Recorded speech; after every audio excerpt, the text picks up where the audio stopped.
তাজুল ইসলাম দেখা করতে এসেছি, এই ছেলেটা ধরে নেন এখন মন্ত্রী, ধরে নেন, তো এর সঙ্গে দেখা করতে এসেছি আমি মমতাজুল ইসলাম।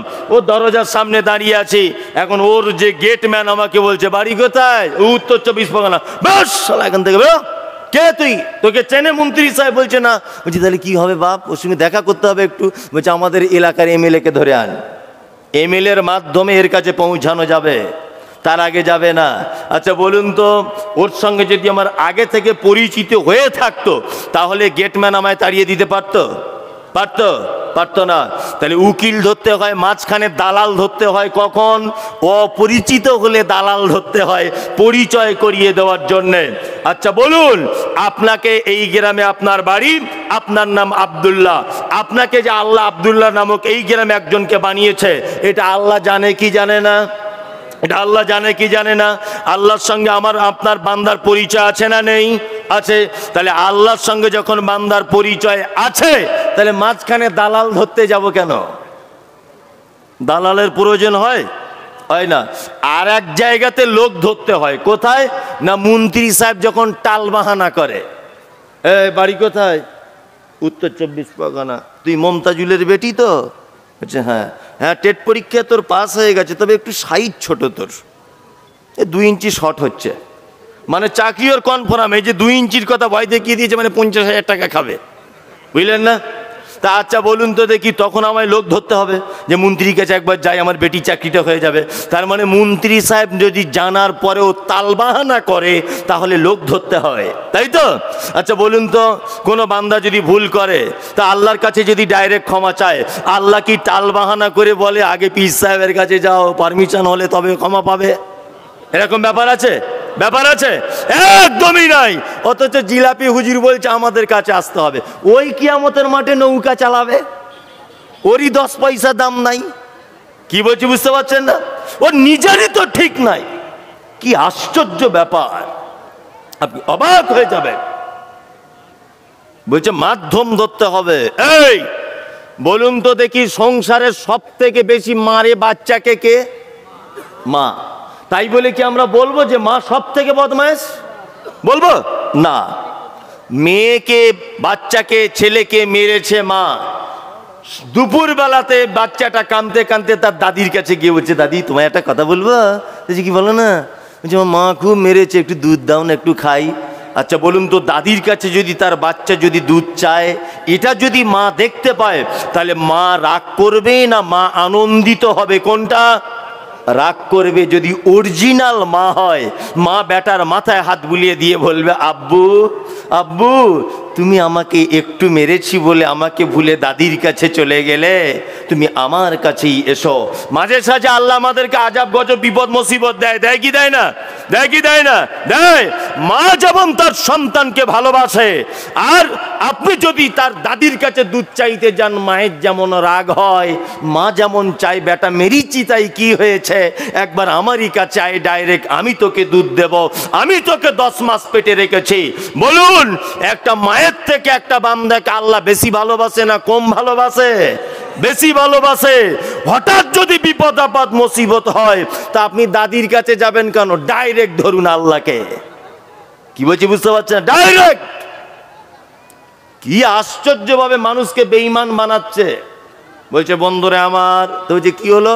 বলছে কান খুলে শুনে রেখে দাও। বলছে ঘটনা কি? বলছে প্রয়োজনে জামা কাপড় সব খুলে দাও। বলছে কারণ কি বলো না জামা কাপড় খোলার? বলছে আমাদের পীর সাহেবের এত পাওয়ার, কোন মুরিদ যদি মারা যায়, কবরের ভিতরে যখন রেখে দেওয়া হবে, মুনকির নাকির ফেরেশতা আসার আগে পীর সাহেব কবরের ভিতরে পৌঁছে যাবে, আর মুরিদের পক্ষে হয়ে ওই ফেরেশতাদের সাথে মোকাবেলা করতে লেগে যাবে। আর পাবলিক বলছে না রে তাকবীর আল্লাহু আকবার। মনে মনে বলছি শালা পাগল কি আর গাছে ধরে রে? হ্যাঁ। আচ্ছা বলুন, এটা সম্ভব? শিরক এটা কে করতে পারে? কে? আল্লাহ আল্লাহ আল্লাহ। শিরক কাকে বলে? আল্লাহর যে ক্ষমতা আছে, এই ক্ষমতা পৃথিবীর অন্য কারো আছে এটা মনে করা শিরক। আল্লাহর যে পাওয়ার আছে, এই পাওয়ার পৃথিবীর অন্য কারো আছে এটা মনে করা শিরক। হায়াতের মালিক কে? মওতের মালিক, রুজির মালিক আল্লাহ। নতুন গাড়ি কিনেছে, পীর সাহেবের কাছে গেছে তাবিজ আনতে। পীর সাহেব বলছে কি করতে এসেছো? বলতে আমি একটা বাস কিনেছি। বাস? বলছি তাই নাকি? বলছে হ্যাঁ। বলছে একটা তাবিজ দিয়ে দেন বাবা। বলছে আগে লকডাউনে তাবিজের দাম কম ছিল, এখন বেড়েছে, 10,000 টাকা পিস। তা বলছে তাবিজের কাজ কি? বলছে এত কাজ, তোর বাসের ড্রাইভার চালাবে, ওর পাছার তলাতে লাল সুতো দিয়ে বেঁধে দিবি, সব বাস ফাঁকা যাবে, আর তোর বাসে এত প্যাসেঞ্জার হবে বাদুরের মতো ঝুলবে। পীর সাহেবের তাবিজে, বুঝলেন না? আমি বলতে চাইছি 10,000 টাকায় যদি সব প্যাসেঞ্জার এর বাসে উঠিয়ে দিতে পারে, এত যখন ওর পাওয়ার, বুঝলেন না? তা ওই তাবিজ দিয়ে তো ব্যাংকের ম্যানেজারকে বশীকরণ করে সব টাকা নিজের বাড়ি ঢোকাতে পারে। ও হারামখোর কেন তাবিজ বেচে খায়?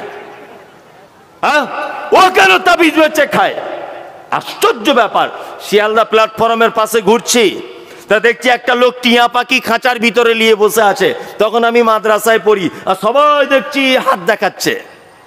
ইয়ং বয়সে তখন একটু বদমাইশি হয়, বুঝতে পারেন, ইশারায় বুঝে নেন। তা আমি গেছি হাত দেখাতেন, যে কি ব্যাপার, ফোন করছি তো হচ্ছে না, একটু বলে দেন তো ঘটনা কি, রাগ করেছে নাকি আমার উপরে? তা আমাকে তখন বলছে এমন হাত দেখি বলে দিচ্ছে, এমন তাবিজ দিব জানলা ভেঙে তোমার কাছে চলে আসবে। বলছি তাহলে এইটাই তো চাইছি অনেক দিন থেকে, কবে জানলা ভেঙে আসবে মনে মনে বলছি। আমি বলছি বাবা তুমি কি করে বুঝলে?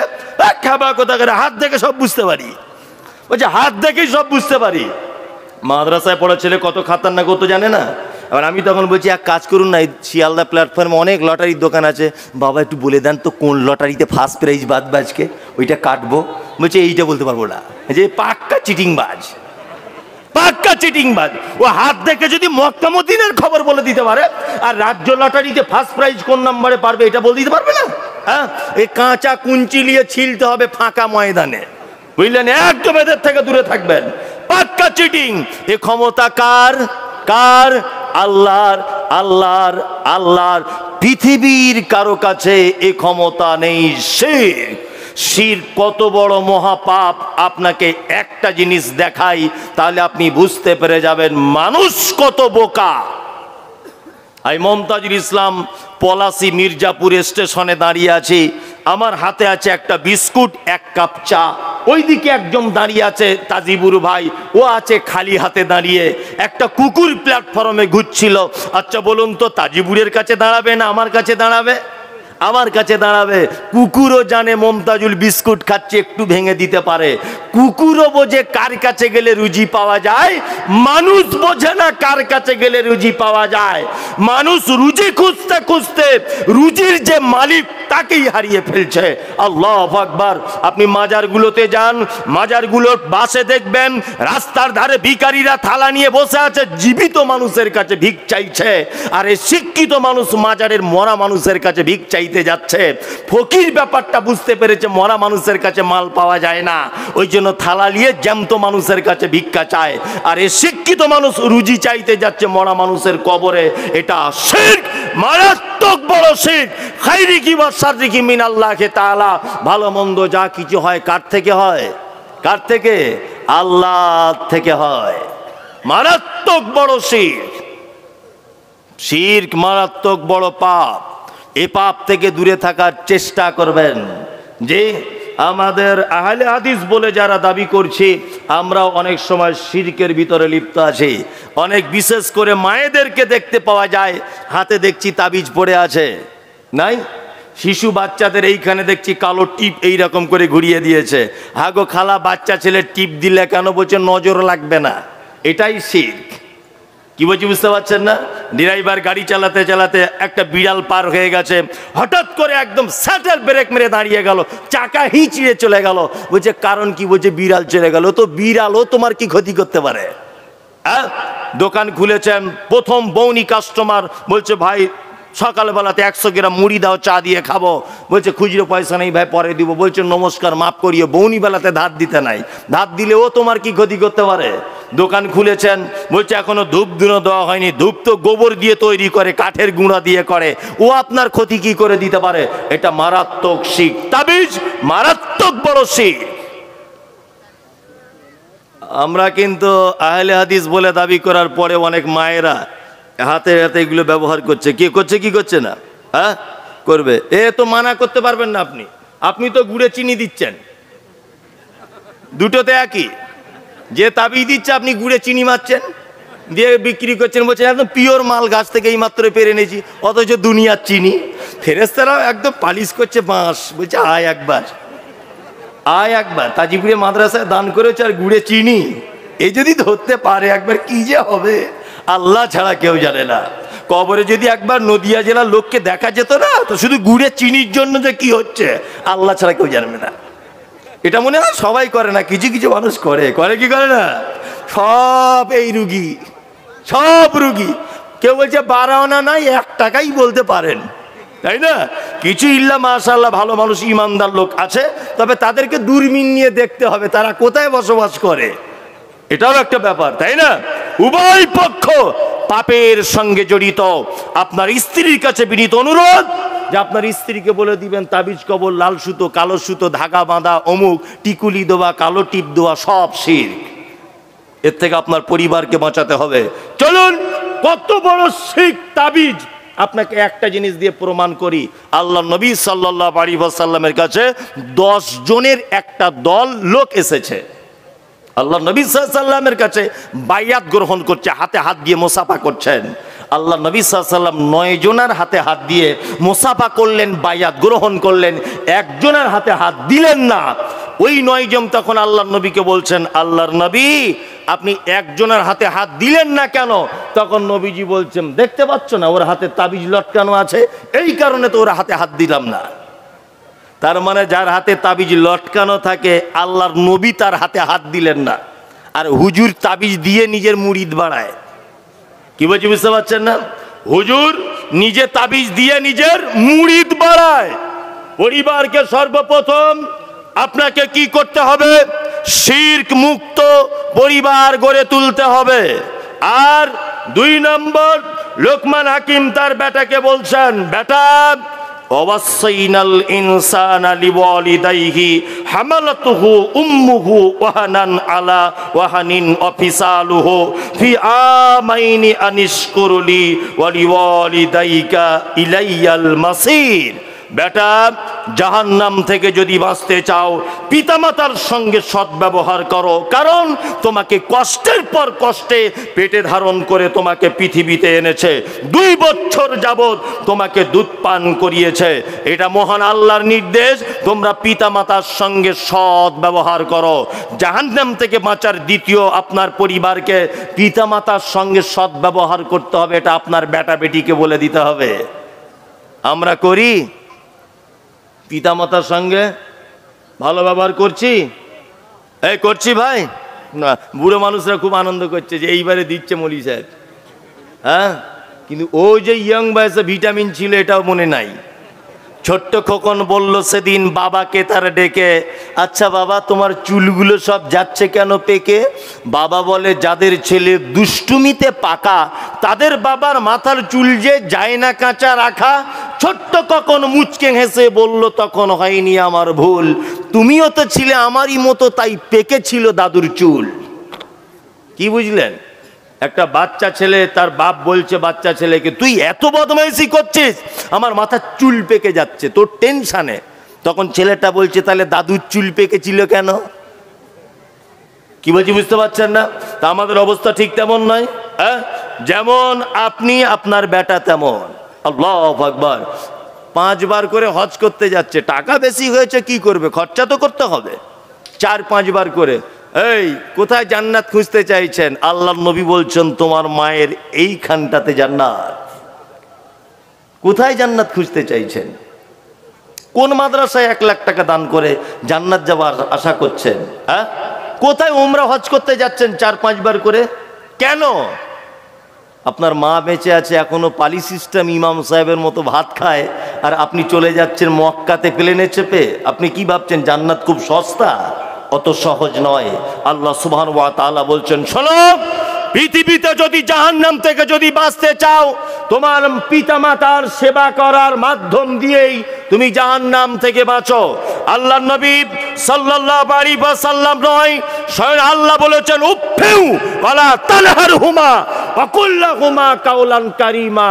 এই তোমরা যারা পৃথিবীতে আছো শুনে রেখে দাও, তোমার মায়ের সঙ্গে এতটুকু অসৎ আচরণ করিও না যে তোমার কথাতে তোমার মা শব্দটুকু বলে দেয়। এই আচরণটুকু করা যাবে না। আজকে আমাদের ব্যবহার কেমন কেমন? বাপ মায়েরা ইমাম সাহেবের মতো পালি সিস্টেমে ভাত খায়। খাচ্ছে কি খাচ্ছে না? খাচ্ছে না। 15 দিন করে 4 ভাই পালি করেছে, 16 দিন হয়ে গেছে। তার বাপকে বলছে, আব্বা আমাদের তরকারি কি খুব মিষ্টি লাগে? বৌমা তখন মিষ্টি করে বলছে, ক্যালেন্ডার দেখে খেতে পারো না? আজকে 16 দিন হয়ে গেল। বলে কি বলে না? এ চরিত্র কেন? কেন এ চরিত্র? আপনার চরিত্র বলছি বাস্তব। আমি বেশি লেখাপড়া জানি না, আপনাকে আগেই স্যালেন্ডার করছি।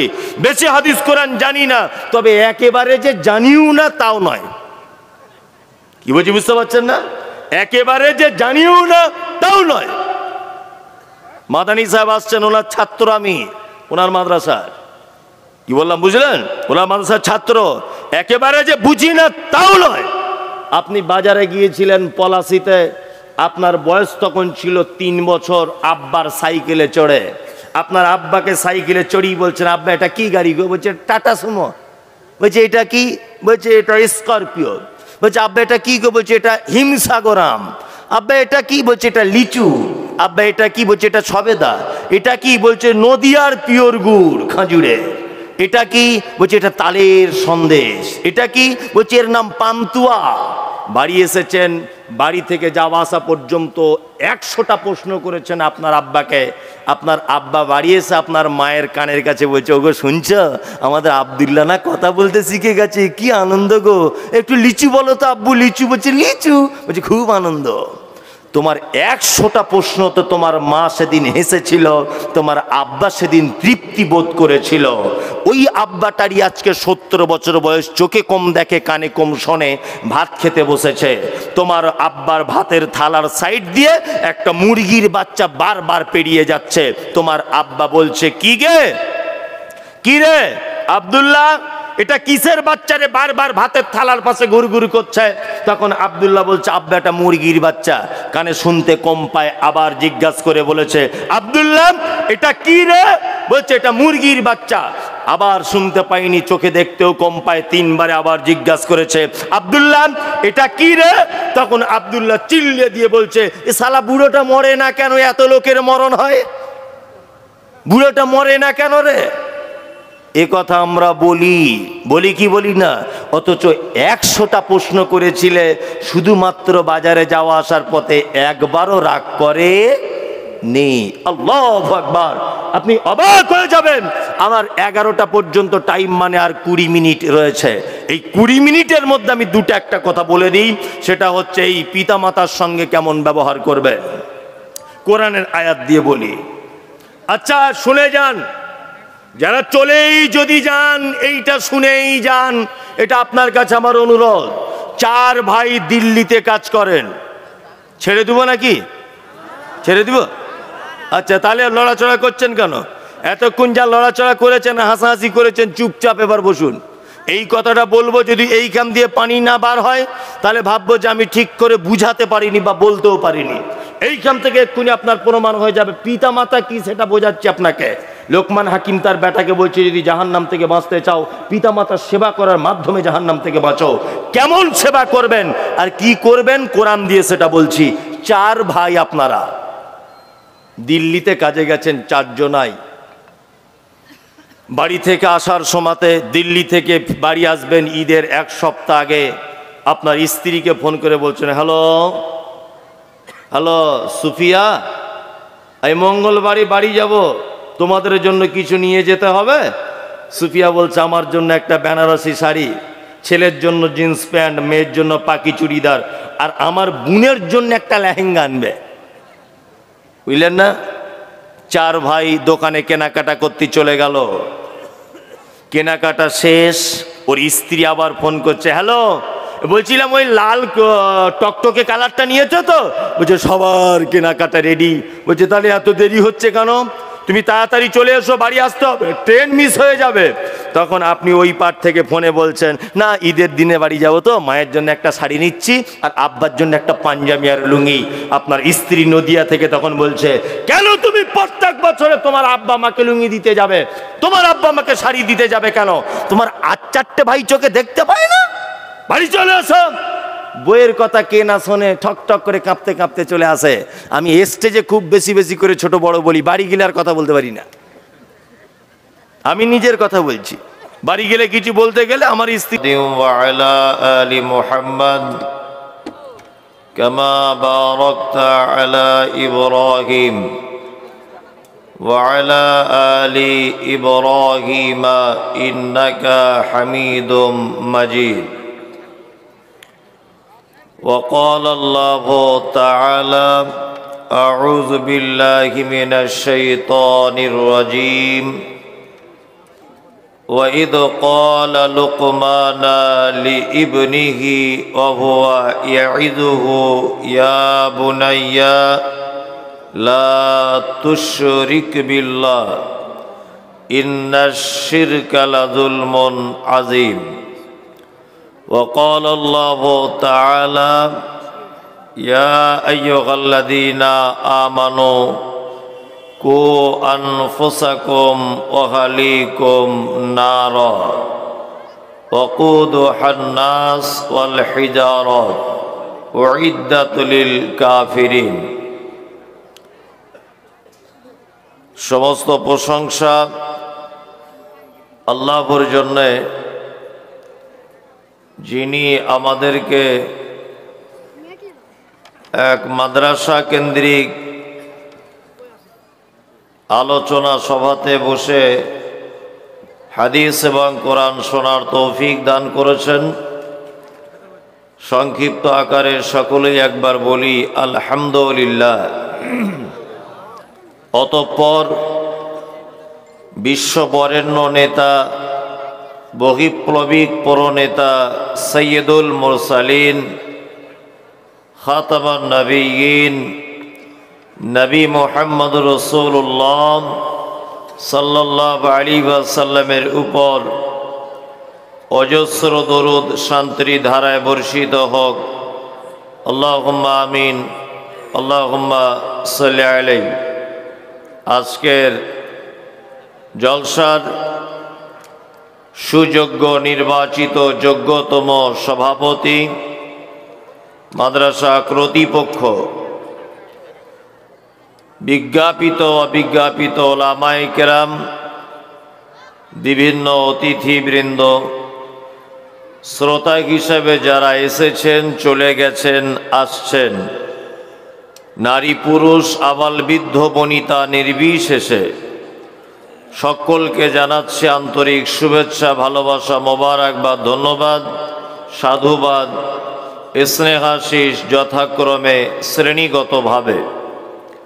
আলহামদুলিল্লাহ, আপনারা এতক্ষণ পর্যন্ত বিভিন্ন ওলামায়ে কেরামদের মুখ থেকে অনেক মূল্যবান কথা শুনেছেন। আমিও এসেছি আপনাদের কাছে খুব অল্প সময়ের জন্যে কিছু কথা আলোচনা রাখব ইনশাআল্লাহুল আজিজ। তবে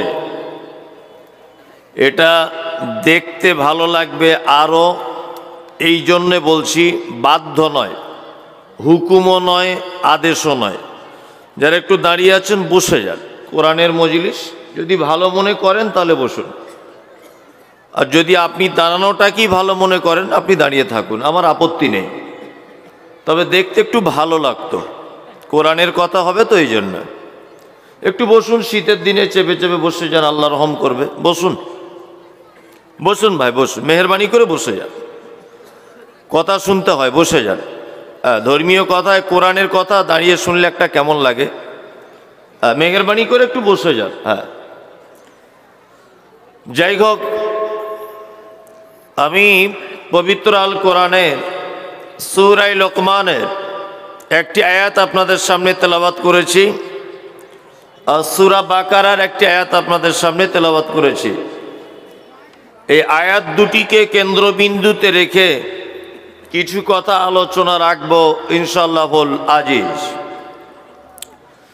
সর্বপ্রথম জেনে রাখা খুব ভালো হবে যে পৃথিবীতে আল্লাহ সুবহানাহু ওয়া তাআলা যত নবী এবং রাসূলকে পাঠিয়েছেন, প্রতিটা নবী এবং রাসূলের দুটি মাত্র কাজ। কটি কাজ? দুটি। এক, নবীরা ছিলেন মুবাশশির আর নবীরা ছিলেন মুনজির। মুবাশশির মানে সুসংবাদ দানকারী, আর মুনজির মানে ভীতি প্রদর্শনকারী। মানে প্রত্যেক নবীরা পৃথিবীতে এসেছিলেন দুটি কাজের জন্যে। এক, মানুষকে জান্নাতের দিকে আহ্বান করেছেন, আর মানুষকে জাহান্নাম থেকে বাঁচাবার রাস্তা বার করে দিয়েছেন। এই দুটি মাত্র কাজ, আর কোনো কাজ নেই। আর একটা জিনিস জেনে রাখা খুব বেশি ভালো হবে যে পৃথিবীতে একটা মানুষ জন্ম থেকে নিয়ে মৃত্যু পর্যন্ত কোনো এক দেশের সরকারের অধীনে বসবাস করে। করে কি করে না? করে। নরেন্দ্র মোদী লোকটা খারাপ না ভালো, না ইমানদার না বেঈমান, এটা আমি বলছি না। তবে আমি মুমতাজুল ইসলাম এখন যত বড়ই বক্তা হই, ওই লোকটার ব্যাপারে আমি কোনো কথা বলতে পারবো না, কারণ আমি ওর অধীনে বসবাস করছি। কিছু করার নেই। করার আছে? নেই।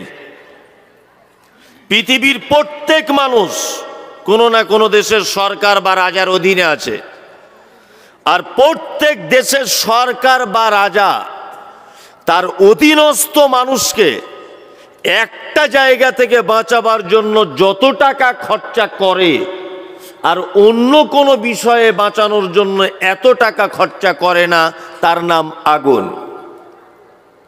প্রমাণ আপনাকে আমি দেখাচ্ছি, আপনি দেখুন। আমি যে 4 চাকা গাড়িটাতে করে এসেছি, এই আরটিওর একটা রুলস হচ্ছে এটা যে আমার ড্রাইভার যেখানে বসে থাকবে তার মাথার উপরে একটা গ্যাসের বোতল থাকবে। গাড়ির ইঞ্জিনে যদি কখনো আগুন লেগে যায়, তাহলে ওই গ্যাস দিয়ে আগুন নিভাতে সহযোগিতা করবে গ্যাসটা। এই কারণে গাড়িতে দেখেছেন, এগুলো দেখেছেন। আপনি ট্রেনে উঠবেন, একই ব্যাপার। আপনি প্লেনে উঠবেন, একই ব্যাপার। আপনি জাহাজে উঠবেন, একই ব্যাপার। আপনি হসপিটালে যান, একটাই ব্যবস্থা, আগুন লেগে গেলে মানুষকে বাঁচাতে হবে, দমকলের ব্যবস্থা। আপনি যান পেট্রোল পাম্পে, দেখবেন লাল কালারের বালতি করে 4-5 বালতি ওই বালু রাখা আছে, দেখেছেন? বালি রাখা থাকে না? রাখা থাকে, কারণ আগুন লেগে গেলে তাড়াতাড়ি করে নিভানো যাবে, তার বিকল্প ব্যবস্থা। এবার বলুন, আপনি বাসে ওঠেন, সরকারি এটা রুলস আছে যে বাসে উঠতে গেলে লাইফ জ্যাকেট পরে তবে বাসে বসতে হবে। না জানি বাসটা কোনোদিন যদি নদীতে পড়ে যায়, তাহলে সাঁতার কাটতে না জানলে তুমি ওই লাইফ জ্যাকেটের সাহায্যে বেঁচে যাবে। এরকম ব্যবস্থা আছে বাসে? ট্রেনে আছে? নেই। লাইফ জ্যাকেট শুধুমাত্র কোথায় ব্যবহার হয়? হ্যাঁ, জাহাজে। আপনি স্টিমারে চড়বেন, তখন যদি দুর্ঘটনার কবলে পড়েন, লাইফ জ্যাকেট পরে আপনি সাঁতার না জানলেও ভেসে ভেসে বাঁচার রাস্তা আছে।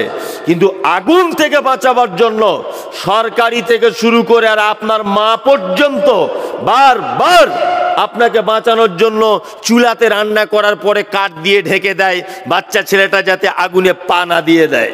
অথচ আপনার বাড়ির সাইডে পুকুর আছে, আপনার মা কোনোদিন ওই পুকুরটা জাল দিয়ে ঘিরে দিতে যায় না যে আমার বেটাটা পানিতে পড়ে যাতে মারা না যায়। কথাগুলো বলছি বাস্তব না অবাস্তব? তার মানে সারা পৃথিবীতে মানুষ জাতিকে এবং পৃথিবীর প্রত্যেক প্রাণীকে আগুন থেকে বাঁচাবার জন্য সরকারিভাবে কঠোরভাবে ব্যবস্থা নেওয়া হয়েছে। ঠিক তদুরূপ আল্লাহ সুবহানাহু ওয়া তাআলা আমার আপনার মতোই গুনাহগার মানুষগুলিকে জাহান্নাম থেকে বাঁচাবার জন্য একটা দুটো নয়, 1,00,000 মতান্তরে 24,000 নবী এবং রসুলকে দিয়ে শুধুমাত্র আগুন থেকে সতর্ক করেছে, তোমরা নবীদের কথা শুনে আগুন থেকে বেঁচে যাও, তোমরা ঈমান আরো আগুন থেকে বেঁচে যাও, তোমরা পিতামাতার সেবা করো আগুন থেকে বেঁচে যাও, তোমরা ভালো কাজ করো আগুন থেকে বেঁচে যাও, তোমরা রোজা পালন করো আগুন থেকে বাঁচো, তোমরা নামাজ পড়ো আগুন থেকে বাঁচো। কিছুই যদি করতে না পারো, নবীজি বলেছেন ইত্তাকুন নার ওয়ালাউ বিশিক্কি তামারিন, তোমরা খাজুর যেটা খাও ওই খাজুর খাবার পরে যে আঁঠিটা থাকে ওই আঁঠিটা আল্লাহর রাস্তায় দান করে দাও, ওর বিনিময়ে জাহান্নাম থেকে বাঁচো। সুবহানাল্লাহটা কাল কি বলবেন যদি টাইম না থাকে? আজকে বলতে হবে বলে মনে হয়? এটা যদি পীর সাহেবদের জলসা হতো এতক্ষণ প্যান্ডেল ফেটে যেত, বুঝলেন না? আর উজানি পীরের যদি হতো তাহলে স্টেজ ওই কি এই ছেলেটার নাম বলছে তাজিবুর, ওর মাথা টাথা সব রক্ত বার হয়ে যেত জিকিরের ঠেলায়, বুঝলেন না? কেউ তাল গাছে উঠে যাচ্ছে, কেউ ড্যান্স করছে, বুঝলেন না? এইসব হতো। কিন্তু আমরা আহলে হাদিস বলে দাবি করি, আমাদের কিছু স্বভাব চরিত্র খুব খারাপ, বুঝলেন না? শীতকালে বসে আছেন কেন, একটা এত বড় কথা শুনে একটু ঠোঁটটা হিলিয়ে বলা যায় না যে সুবহানাল্লাহ আলহামদুলিল্লাহ, এটা তো একটা জিকির, বলা যায় না? এগুলো কখন আলেম ওলামারা বলবে তারপরে? এইসবগুলো করিয়েন না, একটু মাঝে সাঝে বললে কি বক্তা উৎসাহিত হয়, আপনার নেকি হয়, দুটো কাজই হয়, বক্তারও জোশ বাড়ে আর আপনারও কি হয়, নেকি হয়। প্রত্যেক কাজের কিছু কিছু গদ্য পদ্য কবিতা বলতে হয়। আগেকার দিনে দেখবেন ওই যখন বাড়িতে কল বসাতে আসতো এরকম করে মাত্র আর একজনা কি সব ছন্দ করে করে বলতো, সবাই মিলে বলতো। দেখবেন গাড়িতে যখন কাঠ তোলে তখন বলে না, তোলে, তার মানে কেন বলে? জোশ বাড়াবার জন্যে, জোশ বাড়াবার জন্যে। তা বক্তাদের জোশ বাড়াতে গেলে বাংলাদেশে যেতে হবে। কত জোশ পারিস লিয়েলে, আমাদের এখানে জোশ নেই। যে কথা বলতে চাইছি, জাহান্নাম থেকে আপনি বা আপনার পরিবারকে কি করতে হবে? বাঁচাতে হবে। আল্লাহ সুবহানাহু ওয়া তাআলা এইবার কোরআন মাজিদে বলছেন, ইয়া আইয়ুহাল্লাযীনা আমানু কু আনফুসাকুম ওয়া আহলিকুম নারা, এই তোমরা যারা ঈমান এনেছো শুনে নাও, তোমরা নিজে জাহান্নাম থেকে বাঁচো, তোমার পরিবারকে জাহান্নামের আগুন থেকে বাঁচাও। নিশ্চয়ই এর ইন্ধন হবে মানুষ আর পাথর। এটা আল্লাহর ভাষা, এর আল্লাহর ভাষা, তাই তো? এইবার আপনাকে একটা মজার কথা বলে দিচ্ছি, শুনে রেখে দেন। পরিবার বলতে কাকে বোঝায় এটা জানতে হবে। এমন একটা জায়গায় যেখানে আপনার বাপ থাকবে, যেখানে আপনার বেটা থাকবে, যেখানে আপনার মা থাকবে, যেখানে আপনার বেটি থাকবে, যেখানে আপনার স্ত্রী থাকবে, এই 5 জনকে নিয়ে একটা পরিবার। কি বলছি বুঝতে পারছেন? তাহলে আপনি নিজে বাঁচুন, আপনার পরিবারকে জাহান্নামের আগুন থেকে কি করুন? বাঁচান। কেমন করে বাঁচাবেন? অনেক বাপ আছে বলতে শুনেছি, কি আর বলবো, এত বলা বলছি ছেলে কথাই শুনে না। বলছে কি বলছে না, ছেলে কথাই শোনে না। বাহ, খুব ভালো বুদ্ধি তো।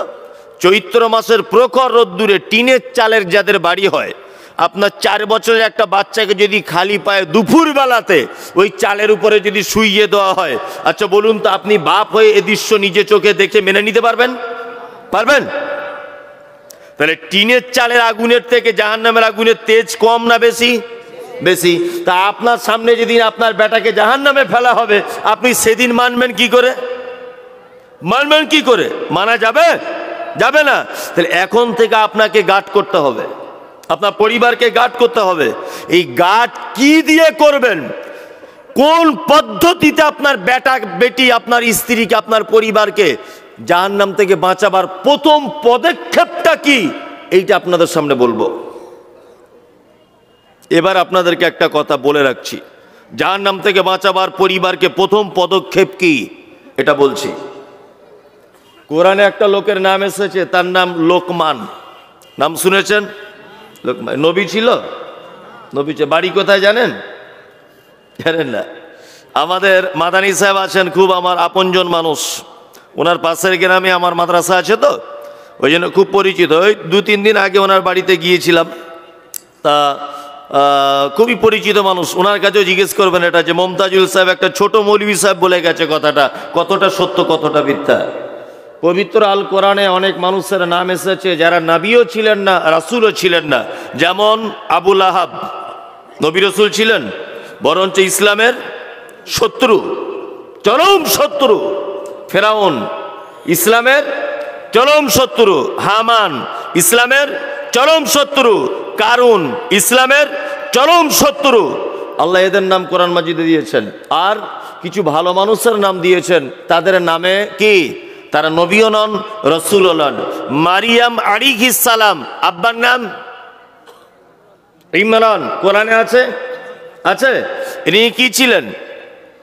নবী রাসূল কেউ ছিলেন? জানা নেই। আমরা একটা লোকের নাম শুনি, খিজির আলাইহিস সালাম। হযরতে খিজির নাম শুনেছেন? উনি নবী ছিলেন না, উনি নবী ছিলেন না। আর একজন মানুষের নাম বলছি, ওনার নাম লোকমান। লোকমান, ইনি নবী ছিলেন না। লোকটার বাড়ি কোথায়? লোকটার বাড়ি হচ্ছে, যারা জেনারেল শিক্ষিত ভাইরা আছেন আপনারা জানেন যে সারা পৃথিবীর দুর্ভিক্ষের মহাদেশ বলা হয় দক্ষিণ আফ্রিকাকে, তাই তো? দক্ষিণ আফ্রিকা। এই দক্ষিণ আফ্রিকার একটি শহরের নাম হচ্ছে হাবাসা। এই হাবাসা শহরে জন্মগ্রহণ করেছিলেন লোকমান হাকিম। বর্তমান যে জায়গাটার নাম ইথিওপিয়া, এই ইথিওপিয়াতে জন্মগ্রহণ করেছেন। নবী রাসূল কেউ ছিলেন না, একজন খুব আল্লাহওয়ালা মানুষ এবং প্রজ্ঞা অর্থাৎ জ্ঞানী মানুষ ছিলেন। আল্লাহ সুবহানাহু ওয়া তাআলা জ্ঞানটাকে এত পছন্দ করেছেন যে এনার নাম দিয়ে কোরআন একটা সূরা বর্ণনা করে দিয়েছেন। আল্লাহু আকবার। দেখতে কেমন ছিল লোকটার? দেখতে ছিল ঠোঁটটা খুব মোটা, কালো কুচকুচে কাকের মতো কালো, বেঠে লোক, চওড়া মানুষ ছিলেন, মানে চ্যাপ্টা টাইপের একটু। জি, এই রকম মানুষ ছিলেন। আল্লাহ তার নাম কোরআনে লিপিবদ্ধ করেছেন। তার মানে বোঝা গেল মানুষের সম্মান তার বংশ মর্যাদার কারণে হয় না, মানুষের সম্মান টাকার কারণে হয় না, মানুষের সম্মান আল্লাহর নিকটে কিসের কারণে? কিসের কারণে? আল্লাহ ভীতি আর শিক্ষার কারণে, তাই তো? আল্লাহ এত মর্যাদা দিয়েছেন যে তাকে নাম কোরআনে তো শুধু দেননি, কোরআনে তার নামে একটা সূরা পর্যন্ত অবতীর্ণ করে দিয়েছেন। আল্লাহু আকবার। আপনি অবাক হয়ে যাবেন। আমরা শিক্ষিত মানুষদের সম্মান করি? করি শিক্ষিত মানুষদের সম্মান? কে বলেছে? এলাকায় যত দায়িত্বপ্রাপ্ত মানুষ আছেন খোঁজ নিয়ে দেখুন তো কটা শিক্ষিত মানুষ আছে? আছে? নাই। সব দেখবেন অশিক্ষিত নির্বোধ মানুষেরা। হ্যাঁ, তাদের কিছু টাকা হয়েছে, কিছু টাকা হয়েছে, তাদের সব দায়িত্ব দিয়ে রেখে দিয়েছে। আজকে পশ্চিমবাংলার মাদ্রাসাগুলির এত অধঃপতন কেন জানেন? ব্যাকগ্রাউন্ডে দুটো একটা কথা বলে দিই। সারা পশ্চিমবাংলার মাদ্রাসার এই অবস্থা কেন, আর মিশনের এই অবস্থা কেন? আল্লাহর কসম আপনার সঙ্গে আমার পরিচিত নেই, আপনার আমি শত্রু নয়। আমি মমতাজুল ইসলাম, আমার ছোট থেকে একটু জবানটা কাটা, এটা সোশ্যাল মিডিয়া তো আপনারা দেখেন। আল্লাহ পবিত্র কোরআন মাজিদের ভিতরে বলছেন, কুল হাল ইয়াস্তাবিল্লাযীনা ইয়ালামুনা ওয়াল্লাযীনা লা ইয়ালামুন। এই যারা কোরআন জানে আর যারা কোরআন জানে না, এরা দুজন সমান? সমান? সমান নয়। আল্লাহ পবিত্র কোরআনে বলছেন, কুল হাল ইয়াস্তাবিল আমা ওয়াল বাসীর ওয়াজ যুলুমাতি ওয়ান নূর। যারা কোরআন জানে তারা চক্ষুওয়ালা লোক, যারা কোরআন জানে না তারা অন্ধ লোক। ভালো করে বুঝবেন। এইবার আপনাদেরকে একটা কথা বলি, আচ্ছা বলুন তো দেখি, কোন অন্ধ লোকের হাতে যদি লাইট দেন যে চোখওয়ালা লোকটা রাস্তা দেখাও, এই অন্ধ লোকের পক্ষে এটা সম্ভব? সম্ভব? সম্ভব নয়। পশ্চিমবাংলার মাদ্রাসার বর্তমানে দুরবস্থার একটা কারণ, মাদ্রাসার যারা দায়িত্ব যাদের হাতে আমরা তুলে দিয়েছি, এরা একজনও আরবি শিক্ষায় শিক্ষিত নয়। কি বলছি বুঝতে পারছেন না? ও তো নিজের কাছে ইসলামের আলো নেই, ও জাতিকে কি করে লাইট দেখাবে? কি বলছি বুঝতে পারছেন? হ্যাঁ, মিশনগুলো এত বেশি বেশি করে বাড়ছে কেন?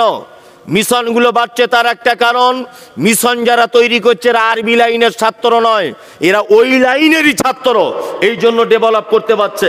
আর আমরা মাদ্রাসার সেক্রেটারি কেসিয়ার করেছি স্কুলে হেডমাস্টারকে, আরবি সম্পর্কে ওনার কোনো জ্ঞান নেই, কোন বছরে কোন সিলেবাস পড়াতে হয়, কোন আলেমকে দিয়ে কোন কিতাবটা পড়লে বেশি ভালো হবে ছাত্রের, এই জ্ঞান আছে ওনার? আচ্ছা বলুন, নেই। অথচ এই কথা বললে বলবে যে আপনি মনে হয় বদমায়েশ লোক। আমি বদমায়েশ লোক না, আমার ঠোঁট খারাপ। কি বললাম বুঝলেন না? আমার ঠোঁট খারাপ। তবে কথা যেটা বলে দিয়েছি আপনি কেটে দেন তো দেখি, কাটার লাইন আছে? আল্লাহ বলছে যারা কোরআন জানে না এরা অন্ধ, এরা চোখে দেখতে পায় না। তা যারা চোখে দেখতে পায় না তাদেরকে দিয়েছি লাইট হাতে, মানে মাদ্রাসার দায়িত্বটা তোরাই চালা। আল্লাহু আকবার। এই জাতি কখনোই এইভাবে পরিত্রাণ হবে না। শিক্ষিত মানুষদের সম্মান দিয়েছেন কে? কে দিয়েছেন? আল্লাহ। এই লোকমান হাকিম তার বেটাকে, তার পরিবারকে জাহান্নামের আগুন থেকে বাঁচাচ্ছেন। তার পরিবারকে জাহান্নামের আগুন থেকে বাঁচাতে গিয়ে সর্বপ্রথম যে পদক্ষেপ গ্রহণ করলেন সেই পদক্ষেপটা হচ্ছে এই, বেটা, ইয়া বুনাইয়া, হে বেটা, তুমি কখনো শিরক করো না। শিরক হচ্ছে সব থেকে বড় পাপ, শিরক হচ্ছে সব থেকে বড় জুলুম। তাহলে পরিবারকে জাহান্নাম থেকে বাঁচাবার জন্য প্রথম পদক্ষেপ কি? পরিবারকে শিরক মুক্ত পরিবার গড়ে তুলতে হবে। কি বলছি বুঝতে পারছেন? শিরক মুক্ত পরিবার। শিরক এই ব্যাপারটা বুঝতে গেলে আগে আপনাকে তৌহিদ জানতে হবে। তৌহিদ ব্যাপারটা জানেন তো? তৌহিদ, তৌহিদ মানে কি? আল্লাহর একত্ববাদ মানে কেমন জানা আছে? আল্লাহকে শুধু এক বলে মেনে নেওয়া? জি না। তাওহীদ কার নাম আপনাকে একটা একটা করে বলছি, শুনুন। আমি বললাম এখন, এই বাবু তুই উঠে দাঁড়া। অরিজিনাল দাঁড়াবি না, তোকে বলছি এমনি। বিয়ে করেছিস তুই? এখন বিয়ে করিস নি? আচ্ছা, এই ছেলেটাকে আমি বলছি ফজলুল করিম উঠে দাঁড়া। আমি একে উঠে দাঁড়াতে বললাম। আচ্ছা বলুন তো দেখি, ওর পাশে যদি ও উঠলো, আর একটা বাচ্চা ছেলে সে উঠে গেল, আচ্ছা ওই ছেলেটা যে যাকে বললাম না ও উঠে গেল, ও ভুল করলো না ঠিক করলো? কি করলো? ভুল করলো। কারণ ওকে তো আমি বলিনি, আমি একজনকেই বলেছি তুমি উঠে দাঁড়াও। তা যাকে বলেছি সেই তো দাঁড়াবে। পাশের যদি কেউ উঠে দাঁড়ায় সে ভুল করবে নিশ্চয়ই, করবে কি করবে না? এর নাম তাওহীদ, এর নাম একত্ববাদ। মানে দ্বিতীয় কোন পক্ষ সাইডে দাঁড়ালেই ভুল। বুঝতে পেরেছি? মানে আল্লাহ এক, আল্লাহর সমকক্ষ ভেবে দ্বিতীয় কাউকে মনে করা কি? শিরক। তাওহীদ তিন ভাগে বিভক্ত। ক ভাগে? তিন ভাবে। এক, উলুহিয়াত। দুই, রুবুবিয়াত। তিন, আসমা ওয়া সিফাত। আল্লাহকে রব বলে মেনে নেওয়া, দ্বিতীয় কোনো পক্ষ থাকবে না। নাম্বার দুই, ইবাদত করতে হবে শুধুমাত্র কার জন্যে? আল্লাহর জন্যে। তিন, আসমা ওয়া সিফাত। আল্লাহর যে নামগুলি আছে, এই নাম এবং নামের পাশে যে গুণ, এই গুণগুলোর প্রতি ঈমান আনতে হবে। তার নাম পরিপূর্ণ তাওহীদ। এবার আপনাকে একটা কথা বলছি, আল্লাহর 99টা অনেক নাম, তার মধ্যে 99টা নাম কায়দা বগদাদিতে আছে। এই 99টা নাম আমরা বিশ্বাস করি। কারা কারা কোন হাত তুলুন তো? কই সবাই? সবাই? যে হাত তুলবে না তাহলে সে নিশ্চয় করে না। সবাই তুলুন, এইবারই তো মজা লাগবে। এবার আপনাকে বলছি, তাহলে আল্লাহর নাম বিশ্বাস করেন। ইয়া আল্লাহ, ইয়া রহমান, ইয়া রাহিম, ইয়া মালিক, ইয়া কুদ্দুস, ইয়া জাব্বার, ইয়া ওয়াহাব, ইয়া সালাম, ইয়া মুহাইমিন, ইয়া মুতাকাব্বির। এই নামগুলো আমরা সবাই বিশ্বাস করি, করি না? করি। কিন্তু নামের মানেগুলো বিশ্বাস করি? হ্যাঁ। আচ্ছা, আপনি যখন কোর্টে যখন বিপদে পড়ে যান, বা থানায় যখন কোনো রকমের একটা কাজে বিপদে পড়ে যান, আচ্ছা বলুন তো আপনি কাকে ধরেন? উকিল ধরেন, তাই না? উকিল মানে যেমন হোক করে আপনাকে বাঁচাবে। আপনি মার্ডার করেছেন, উকিল তবুও জজের সামনে বলবে, ইওর অনার, আমার মক্কেল তো সেদিন বাড়ি ছিল না যেদিন মার্ডার হয়। ও বলবেই। কি বলছি বুঝতে পারছেন না? উকিল তো চাই যে যত বেশি মিথ্যা সাজিয়ে বলতে পারে, বুঝলেন না? যেমন হোক করে বাঁচাবে, এর নাম উকিল। ইয়া ওয়াকিল। 99টা নামের ভিতরে আল্লাহর একটা শব্দ নাম এসেছে ওয়াকিল। আছে? আছে? ওয়াকিল মানে রক্ষাকারী, যাবতীয় কাজ থেকে বিপদ থেকে রক্ষা করে কে? কে করে? আল্লাহ আল্লাহ আল্লাহ। কিন্তু কিছু জিলাপি হুজুর মার্কেটে তারা বলছে যে আল্লাহকে এমনি পাওয়া যাবে না। বলছি কেন? বলছে ডাল ধরে গাছে উঠতে হয়। আমি সোশ্যাল মিডিয়ায় বলেছি মমতাজুল ইসলাম আমি ওই গাছে উঠি না যে গাছের ডাল থাকে, আমি নারকেল গাছে উঠি। কি বলছি বুঝতে পারছেন না? বলছে যতই মমতাজুল ফটর ফটর করো, ডাল না ধরলে কাজ হবে না। বিপদ থেকে বাঁচাতে পারে কে? কে? আল্লাহ। বলছে বিপদ থেকে বাঁচাতে পারবে, তোমার বিপদ থেকে বাঁচাতে পারবে, তবে মাধ্যম দিয়ে বাঁচতে হবে। আচ্ছা বলুন তো, মানুষ মাধ্যম ধরে কখন? জানা আছে? জানা নেই। মাধ্যম ধরে মানুষ দুটো কারণে। কটা কারণে? দুটো কারণে। আমি মমতাজুল ইসলাম দেখা করতে এসেছি, এই ছেলেটা ধরে নেন এখন মন্ত্রী, ধরে নেন, তো এর সঙ্গে দেখা করতে এসেছি আমি মমতাজুল ইসলাম। ও দরজার সামনে দাঁড়িয়ে আছি, এখন ওর যে গেটম্যান আমাকে বলছে বাড়ি কোথায়? উত্তর 24 পরগনা। বেশ শালা এখান থেকে বেরো। কে তুই? তোকে চেনে মন্ত্রী সাহেব? বলছে না। বলছি তাহলে কি হবে বাপ? ওর সঙ্গে দেখা করতে হবে একটু। বলছে আমাদের এলাকার এমএলএ কে ধরে আন, এমএলএ এর মাধ্যমে এর কাছে পৌঁছানো যাবে, তার আগে যাবে না। আচ্ছা বলুন তো, ওর সঙ্গে যদি আমার আগে থেকে পরিচিত হয়ে থাকতো তাহলে গেটম্যান আমায় তাড়িয়ে দিতে পারতো? পারতো? পারতো না। তাহলে উকিল ধরতে হয় মাঝখানে, দালাল ধরতে হয় কখন? অপরিচিত হলে দালাল ধরতে হয় পরিচয় করিয়ে দেওয়ার জন্যে। আচ্ছা বলুন, আপনাকে এই গ্রামে আপনার বাড়ি, আপনার নাম আব্দুল্লাহ, আপনাকে যে আল্লাহ আব্দুল্লাহ নামক এই গ্রামে একজনকে বানিয়েছে, এটা আল্লাহ জানে কি জানে না? এটা আল্লাহ জানে কি জানে না? আল্লাহর সঙ্গে আমার আপনার বান্দার পরিচয় আছে না নেই? আছে। তাহলে আল্লাহর সঙ্গে যখন বান্দার পরিচয় আছে, তাহলে মাঝখানে দালাল ধরতে যাব কেন? দালালের প্রয়োজন হয়? হয় না। আর এক জায়গাতে লোক ধরতে হয়, কোথায় না? মন্ত্রী সাহেব যখন টাল বাহানা করে, বাড়ি কোথায়? উত্তর 24 পরগনা। তুই মমতাজুলের বেটি তো? বলছে হ্যাঁ।